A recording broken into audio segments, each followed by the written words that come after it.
శ్రీ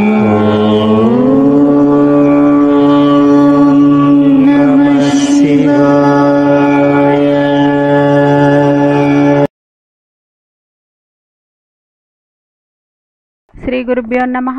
శ్రీమాత్రే నమః. ప్రపంచంలో అందరికన్నా ఎక్కువగా అందంగా ఉండేవారు ఎవరు? స్త్రీలా లేక పురుషులా? పరమాత్ముడు ఉపయోగించే బాణాలు శబ్దాలు చేయవు, కానీ చాలా గట్టిగా తగులుతాయి. పరమాత్ముడు ఉపయోగించే బాణం ఎవరిపైనైతే పడుతుందో వారు అయితే ఉన్నత స్థానాలకు చేరుకుంటారు, లేదంటే ప్రపంచాన్ని వదిలి వెళ్ళిపోతారు. ఈ భూమి మీద చాలా అభిమానవంతులు ఉన్నారు. ఒక్కొక్కరికి వారి రూపాన్ని చూసుకుని గర్వము, ఇంకొంతమందికి వారి బలాన్ని చూసుకుని, ఇంకొంతమందికి వారి ధనాన్ని చూసుకుని, ఇంకొంతమందికి జ్ఞానము, ఇంకొంతమందికి పదవి, కొంతమందికి వారి పేరు ప్రతిష్టలు. ఎవరికైతే పరమాత్ముడి యొక్క బాణం తగులుతుందో వారి అందరి గర్వము కూడా మట్టిలో కలిసిపోతుంది. ఒక రాజుని పేదవాడిగాను, పేదవాడిని రాజుగాను చెయ్యగలిగేది పరమాత్ముడు ఉపయోగించే బాణము. ఆయన దెబ్బ ఒక్కసారి తిన్నారు అంటే ఎవ్వరైనా కూడా సరైన మార్గంలోనికి వెళ్ళవలసిందే. అందువల్లనే పరమేశ్వరుడు మనకి ఏదైతే ప్రసాదిస్తున్నాడో అవన్నీ కూడా జన్మ కళ్యాణం కోసమై ఉపయోగించుకోవాలి. వాటిని చూసుకొని మనం ఎప్పుడూ కూడా గర్వపడకూడదు. గర్వంతో ఎవరిని కూడా మనము చిన్న చూపు చూడకూడదు. ఎవరిని నిందించడం కానీ అవమానించడం కానీ ఎప్పుడూ కూడా చెయ్యకూడదు. ఎవరైతే ఎదుట వాళ్ళని అవమానిస్తారో వారి జీవితంలో ఏదో ఒక రోజు వారు అవమానాన్ని పొందుతారు. మీరందరూ కూడా రచయిత ప్రేమ్చంద్ పేరు వినే ఉంటారు కదా. ఆయన రచనలను చిన్నప్పటి నుండి కూడా చదువుతూనే ఉన్నాము. ఇప్పుడు మనము ఆయన రాసిన ఒక కథను మనము విందాము. ఈ కథ మీకు చాలా విషయాలను నేర్పిస్తుంది. ఒక నగరంలో ఒక యువకుడు విపుల్ నివసిస్తూ ఉండేవాడు. ఆ యువకుడిని పరమాత్ముడు చాలా అందంగా తయారు చేశాడు. కానీ ఇప్పుడు ఆ యువకుడు యువావస్థలోనికి అడుగు పెట్టాడు. ఆ వయసు ఎటువంటిదో అందరికీ తెలిసిందే కదా. మనసుకు నచ్చిన పనులను చెయ్యాలి అనుకుంటారు, అందం వైపు ఆకర్షితులవుతూ ఉంటారు. విపుల్కి ఇప్పుడు ప్రపంచంలో అందరికన్నా కూడా స్త్రీయే అందంగా కనిపిస్తూ ఉంది. స్త్రీలను చూసి తన మనసు తన వశంలో ఉండడం లేదు. తన దృష్టిలో ప్రపంచంలో అందరికన్నా అందమైన స్త్రీలే కోమలత్వాన్ని కలిగిన వారు అని, తీయనైన వారు అని తనకి ఆ విధంగా అనిపిస్తుంది. నాలుక మీద స్త్రీ అని పేరు వస్తేనే చాలు తన కళ్ళు మెరిసిపోతున్నాయి, చెవులు నిక్కబడుచుకుంటున్నాయి. అతని మనసు అతని ఆధీనంలో లేదు. అతని కళ్ళలో ఒక అందమైన స్త్రీ లోకమంతా వ్యాపించిన కోమలత్వానికి, మాధుర్యానికి, అలంకారానికి ప్రతిరూపంగా స్త్రీ కనిపిస్తూ ఉంది. ఒకరోజు విపులు ఒక చక్కని పాట విన్నట్లుగా స్త్రీ యొక్క ఆకర్షణ గురించి విన్నాడు. వెంటనే తన మనసులో ఒక సుందర విగ్రహాన్ని సృష్టించుకున్నాడు. ఇది ప్రతి యువకుడి యొక్క కలే కదా. వారి భవిష్యత్తు జీవితము ఇలా ఉండాలి, చాలా అందంగా ఉండాలి, ఆమె ఇలా ఉండాలి. ప్రతి ఒక్కరూ కూడా తమకు ఊహకు తగ్గట్లుగా ఒక అందమైన చిత్రాన్ని అయితే మనసులో రూపొందించుకుంటారు. అది అమ్మాయి అయినా అబ్బాయి అయినా. అమ్మాయిలు వారి ఊహల్లో ఒక అందమైన రాజకుమారుడిని ఊహించుకుంటే, అబ్బాయిలు వారి ఊహల్లో ఒక యువరాణిని ఊహించుకుంటూ ఉంటారు. వారు అందమైన వాటి గురించి మాత్రమే ఆలోచిస్తారు. వారు ఎంత కురూపులుగా ఉన్నప్పటికీ కూడా వారు మాత్రము అందమైన యువతనే ఊహించుకుంటూ ఉంటారు, ఆలోచించుకుంటూ ఉంటారు. నాకు రాబోయే భార్య చాలా అందంగా ఉండాలి, ఆమె పువ్వులాగా కోమలంగా ఉండాలి, కోయిలలాగా మాట్లాడాలి, చంద్రబింబం లాంటి ముఖం ఉండాలి. ఈ విధంగా తన జీవిత భాగస్వామి గురించి కలలు కంటూ ఉన్నాడు విపుల్. మెల్లిమెల్లిగా ఆ రోజు రానే వచ్చేసింది. తనకి చదువు పూర్తయింది. ఒక సంబంధం వచ్చింది. ఒక రోజు విపుల్ మేనమామ విపుల్కి ఒక సంబంధాన్ని తీసుకుని వచ్చాడు. విపుల్కి అమ్మాయి గురించి చెప్పాడు. అప్పుడు విపుల్ అన్నాడు, తన ముందు అమ్మాయిని చూడాలి అని, అమ్మాయి నాకు నచ్చితేనే వివాహాన్ని చేసుకుంటాను అని చెప్పాడు. అప్పుడు విపుల్ మేనమామ చెప్తున్నాడు, నువ్వేమి కంగారు పడకు, అమ్మాయి చాలా అందంగా ఉంటుంది, అమ్మాయిని మేము చూసాము. మేనమామ ఆ విధంగా చెప్పగానే విపుల్ అనుకున్నాడు, అమ్మాయి అందంగానే ఉంటుంది, అందుకే మామయ్య ఈ విధంగా చెప్తున్నాడు అని. వివాహానికి సరే అని ఒప్పుకున్నాడు. వివాహ సమయం రానే వచ్చింది. వివాహాన్ని చాలా ఘనంగా చేస్తూ ఉన్నారు.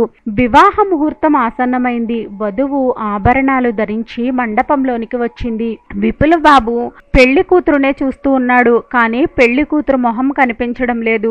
కేవలము కాళ్ళు చేతులు వేళ్లు మాత్రమే కనిపిస్తున్నాయి. గోరింటాకు పెట్టుకోవడం వలన కాళ్ళు చేతులు వేళ్ళు చాలా అందంగా కనిపిస్తూ ఉన్నాయి. విపుల్ మనసులో అనుకుంటున్నాడు, పెళ్లి కూతురు కాళ్ళు చేతులే ఎంత అందంగా ఉన్నాయి, అమ్మాయి ఎంత అందంగా ఉంటుందో, ఇంకెంత అందంగా ఉంటుందో అనుకుంటున్నాడు.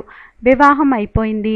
అమ్మాయిని అత్తవారింటికి పల్లకీలో తీసుకుని వెళుతున్నారు. తనకి లోపల ఒకటే ఆశ, పెళ్లి కూతురు మొహాన్ని చూస్తే బాగుంటుంది, పెళ్లి కూతురు మొహాన్ని చూస్తే బాగుంటుంది అని. దారిలో పల్లకీ మోసేవారు పల్లకీని ఆపారు. నీటిని తాగడానికి వెళ్లారు.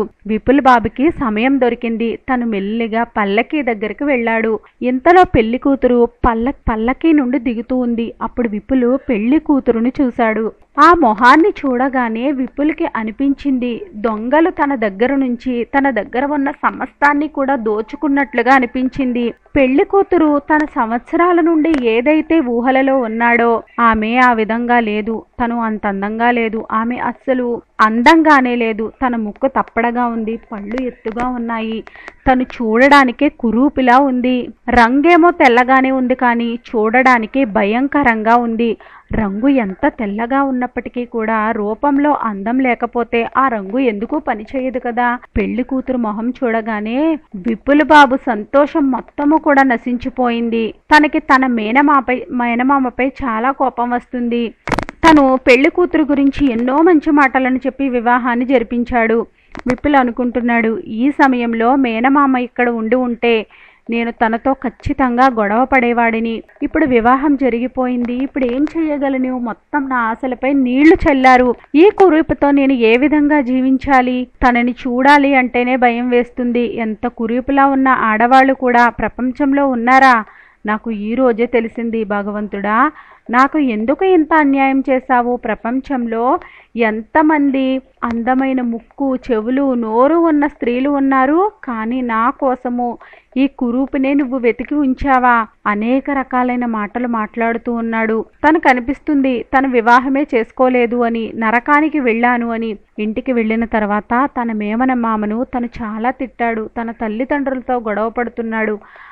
ఎంత చేసినా కూడా తనకి కోపం తగ్గడం లేదు. ఇల్లు వదిలి ఎక్కడికైనా వెళ్ళిపోవాలి అని అనుకుంటున్నాడు. తనకి తన భార్యపై కోపం వచ్చేస్తోంది. మరొక వైపు జాలి కూడా కలుగుతోంది. పాపం, ఆ అమ్మాయి తప్పే ఉంది. ఆ అమ్మాయిని నాకు బలవంతంగా అయితే వివాహాన్ని చెయ్యలేదు కదా. తను తన భార్యను చూడగానే తన మనసంతా కూడా దుఃఖంతో నిండిపోతుంది. విపుల్ భార్య తన భర్తను మెప్పించడం కోసము కొత్త ప్రయత్నాలను చేస్తూ ఉంది. మంచి మంచి వస్త్రాలను ధరిస్తుంది. గంటలు అద్దం ముందు నుంచుని అలంకరించుకుంటూ ఉండేది. కానీ విపుల్ బాబు మనసులో ఎటువంటి పరివర్తన రాలేదు. కానీ అతను ఎప్పుడూ కోపంగానే ఉండేవాడు. ఆమె అనుకునేది, నా భర్తకు నేను సేవని చెయ్యాలి. తన మనసులో ఉన్న ఈ చెడు భావనలను అన్నింటినీ కూడా నేను ఏదో విధంగా తీసేయాలి. నేను నా భర్తకు ప్రియమైన దానిని అవ్వాలి అని తను చాలా ప్రయత్నాలు చేస్తోంది. తన భార్య రూపుని చూసి విపుల్ ఎప్పుడూ కూడా తన భార్య నుండి తప్పించుకునే ప్రయత్నాలనే చేస్తూ ఉండేవాడు. ఎప్పుడైనా ఇద్దరూ ఒకేసారి ఎదురు పడవలసిన పరిస్థితులు వచ్చినప్పుడల్లా కూడా విపుల్ నోటి నుండి వచ్చే మాటల వలన ఆమె ఏడుస్తూ వెళ్ళిపోయేది. ఒక స్త్రీ తన ఇంట్లో వాళ్ళ అందరినీ, తన కుటుంబాన్ని వదులుకుని భర్తతో పాటు వచ్చేస్తుంది. కాబట్టి ఆమెను పట్టించుకోపోయినట్లయితే ఆమె మనసు ఇంకేమైపోతుంది? ఆమె ఒంటరిగా తన జీవితాన్ని ఎలా గడుపుతుంది? ఆమె రోజు తనని తను అద్దంలో చూసుకుంటూ ఏడుస్తూనే ఉండేది. ఎక్కడికి వెళ్ళాలి? ఎవరికి చెప్పుకోవాలి? భర్త బయటకు వెళ్ళి వారం రోజుల పాటు ఇంటికి తిరిగి రావడమే మానేశాడు. తను పరాయి స్త్రీలను చూసి లోపలే ఏడుస్తూ ఉండేవాడు. పరస్త్రీలపై తన మనసుని లగ్నం చేయడం ప్రారంభించాడు. తను మెల్లిమెల్లిగా తనకి వివాహం జరిగింది అని మరిచిపోతూ ఉన్నాడు. తను చరిత్రహీనుడుగా తయారవుతూ ఉన్నాడు. భార్య ఇంట్లో ఉండి భర్త దర్శనం కోసం ఎదురు చూస్తూ ఉంది. భర్త ఇంటికి రావడమే మానేశాడు. తను రోజంతా కూడా తన స్నేహితులతో కలిసి తిరుగుతూ ఉండేవాడు. ఒకరోజు విపుల్ బాబు ఇంటికి వచ్చినప్పుడు భార్య అడుగుతోంది, ఈ మధ్య నాకు మీ దర్శనం కూడా లభించడం లేదు. నా కారణంగానే మీరు ఇంటికి రావడం మానేశారు. విపుల్ బాబు అంటున్నాడు, ఏం చేయను, ఉద్యోగం కోసము అక్కడ ఇక్కడ తిరుగుతున్నాను, అందువల్లనే ఇంటికి రాలేకపోతున్నాను. భార్య అంటోంది, నాకు తెలుసు మీరు ఇంటికి ఎందుకు రావడం లేదో. మీకు నా మొహం అంటేనే అస్సలు నచ్చదు. మీరు ఏదో ఒక డాక్టర్ని అడిగి నన్ను అందంగా మార్చండి. నేను విన్నాను డాక్టర్ గారు మొహాన్ని మారుస్తారు అని. భర్త అంటున్నాడు, ఎందుకు అర్థం లేకుండా మాట్లాడతావు? భగవంతుడే చెయ్యలేని పనిని మనిషి ఎలా చేస్తాడు? భార్య చాలా మంచి జవాబుని ఇచ్చింది. అయితే మీరు ఒక్కసారి ఆలోచించండి, భగవంతుడు చేసిన తప్పుకి మీరు నాకెందుకు శిక్షణ విధిస్తున్నారు? మీరు నన్ను ఒక పురుగులాగా విసిరిపారేస్తున్నారు. ఈ ప్రపంచంలో చాలా మంది కురూపులైన యువతులు ఉన్నారు. వారందరికీ కూడా ఎక్కడో చోట వివాహం జరుగుతుంది. వారి భర్తలకు వారి భార్య నచ్చకపోయినా కూడా వారు భార్యలను ఇంత హీనంగా చూడడం లేదు. ఆ మాటలు విని విపుల్ అక్కడ నుండి వెళ్లిపోయాడు. తన రోజంతా కూడా స్నేహితులతోనే గడుపుతూ ఉన్నాడు. రాత్రికి కూడా ఇంటికి రావడం మానేశాడు.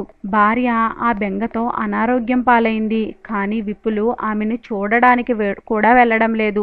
విపుల్ అనుకుంటున్నాడు, ఆమె చనిపోతే బావుండు, అప్పుడు నా మనసుకు నచ్చిన అమ్మాయిని నేను వివాహం చేసుకోవచ్చు అనుకుంటున్నాడు. తను అందువల్లనే భార్య నుండి చాలా దూరంగా ఉంటున్నాడు. తను అందమైన స్త్రీలతో తిరుగుతూ ఉన్నాడు. తన దగ్గర ఉన్న ధనాన్ని అంతా కూడా వృధాగా ఖర్చు చేస్తూ ఉన్నాడు.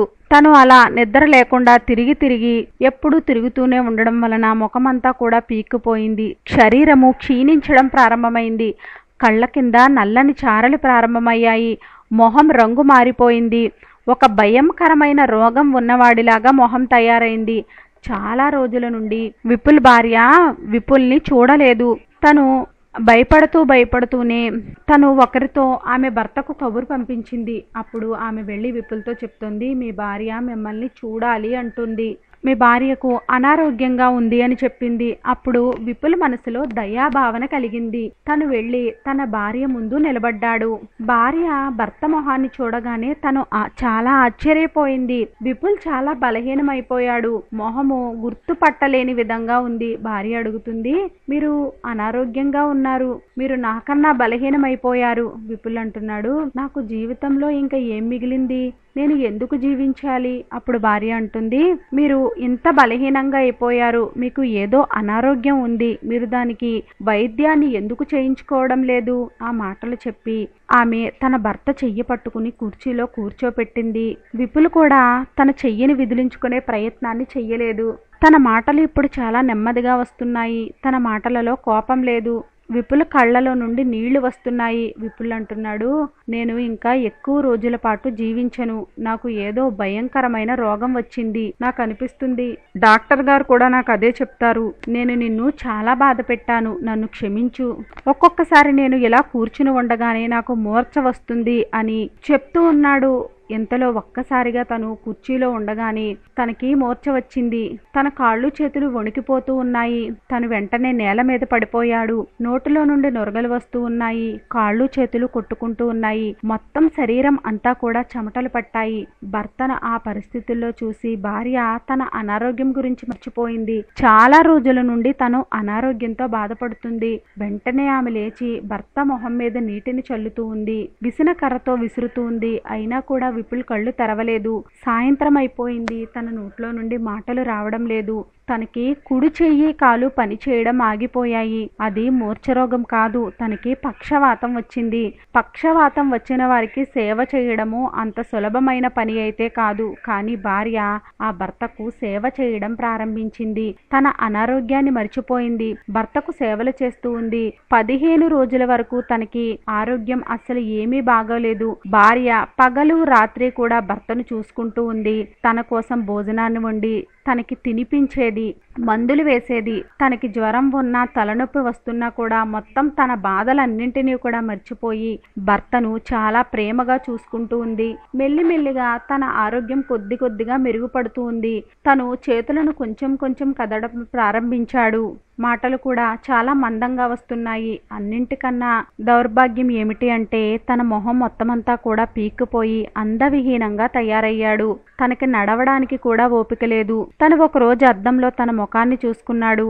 తనకు అనిపిస్తుంది అంత కురీపి అయిన వ్యక్తిని తన జీవితంలో ఎప్పుడూ కూడా చూడలేదు అని. అప్పుడు తనకు అనిపించింది ఈశ్వరుడు తన చేసిన కర్మలకు శిక్షను వేశాడు అని. తన భార్యతో చెప్తున్నాడు, నేను చేసిన తప్పులకి ఈశ్వరుడు నాకు శిక్షను వేశాడు. ఇది నేను చేసిన చెడ్డ పనులకు భగవంతుడు నాకు వేసిన శిక్ష. నేను నీ విషయంలో చేసిన దానికి భగవంతుడు నాకు శిక్ష వేశాడు. ఇప్పుడు నువ్వు నా అందవిహీనమైన మొహాన్ని చూసి నేను ఇదివరకు నీతో ఏ విధంగా అయితే ప్రవర్తించానో నువ్వు కూడా ఆ విధంగానే ప్రవర్తిస్తావా? భార్య భర్తతో ప్రేమగా చెప్తోంది, నేను మిమ్మల్ని ఇప్పటికే కూడా నేను ముందు మిమ్మల్ని చూసినప్పుడు ఏ విధంగా అయితే నాకు కనిపించారో నాకు ఇప్పుడు కూడా మీరు అదే విధంగా కనిపిస్తూ ఉన్నారు. నాకు మీలో ఏ తేడా కూడా కనిపించడం లేదు. విపుల్ అంటున్నాడు, నా మొహం కోతిలాగా తయారైంది, కానీ నువ్వు ఏమీ తేడా కనిపించడం లేదు అంటున్నావు. నేను ఈ మొహంతో బయటకు కూడా వెళ్ళలేను. ఈశ్వరుడు నాకు నిజంగానే అతి పెద్ద కఠినమైన శిక్షను వేశాడు. ఎన్నో ప్రయత్నాలు చేశాడు, చాలా మంది డాక్టర్లకు చూపించాడు, కానీ విపుల్ ముఖము సరి అవ్వలేదు. తన మొహము చాలా భయంకరంగా తయారైంది. ఎవరైనా చూస్తే భయపడే విధంగా తన మొహం తయారైంది. తను నడుస్తూ తిరుగుతూ ఉన్నాడు, అయినా కూడా తన మొహం అయితే సరి అవ్వలేదు. విపుల్ భార్య భగవంతుడికి మొక్కుకుంది, తన భర్త ఆరోగ్యంగా తిరుగుతూ ఉన్నట్లయితే తను అమ్మవారికి పూజ చేసుకుంటాను అని. ఆ రోజు అమ్మవారికి పూజ చేసుకోవాలి అని తను అనుకుంది. తన ఊరిలో ఉన్న స్త్రీలు అందరినీ కూడా తన ఇంటికి పిలిచింది. అప్పుడు ఊర్లో నుండి విపుల్ ఇంటికి వచ్చిన స్త్రీలు విపుల్ భార్యను అడుగుతున్నారు, నీ భర్త ముఖము ఇప్పుడు అస్సలు బాగోలేదు. అప్పుడు విపుల్ భార్య చాలా మంచి సమాధానాన్ని ఇచ్చింది. ఆయన మొహం అందంగా లేకపోయినా దానికి బదులుగా నాకు ఆయన ప్రేమ లభించింది. అక్కడ విపులు గదిలో కూర్చుని తన స్నేహితులతో మాట్లాడుకుంటూ ఉన్నాడు. తన స్నేహితులు అంటున్నారు, ఈ రోజు ఊర్లోని అందమైన స్త్రీలు అందరూ కూడా మీ ఇంటికి వచ్చారు. వారందరిలో అందరికన్నా అందంగా నీకు ఎవరు కనిపిస్తున్నారు అని తన స్నేహితులు అడిగేసరికి విపుల్ అంటున్నాడు, తన భార్య వైపు చూస్తూ అక్కడ పళ్ళెంలో పువ్వులు సర్దుతుంది, ఆమె నాకు చాలా అందంగా కనిపిస్తుంది అని చెప్పాడు. స్నేహితులు అంటున్నారు, నీకు అనారోగ్యం వచ్చిన కారణంగా కంటి చూపు సరిగ్గా లేనట్టుగా ఉంది, అక్కడ అందరికన్నా అందవిహీనంగా ఆమె కనిపిస్తూ ఉంది అని చెప్పేసరికి విపుల్ చెప్తున్నాడు, మీరు అందరూ కూడా ఆమె శరీరాన్ని మాత్రమే చూస్తూ ఉన్నారు, కానీ నేను ఆమె మనసును చూస్తూ ఉన్నాను, నాకు అందుకే ఆమె అందంగా కనిపిస్తూ ఉంది అని చెప్పాడు. ఆ విధంగా భగవంతుడు మనం చేసిన ప్రతి కర్మలకు కూడా శిక్షను అనేది వేస్తాడు. వీడియో నచ్చినట్లయితే లైక్ చేయండి. వీడియో నచ్చినట్లయితే మన విరాట్ మంత్ర ఛానల్ని లైక్ చేయండి, షేర్ చేయండి, సబ్స్క్రైబ్ చేసుకోండి. వీడియో నచ్చినట్లయితే కామెంట్ బాక్స్లో జై శ్రీరాములు తప్పక కామెంట్ చేయండి.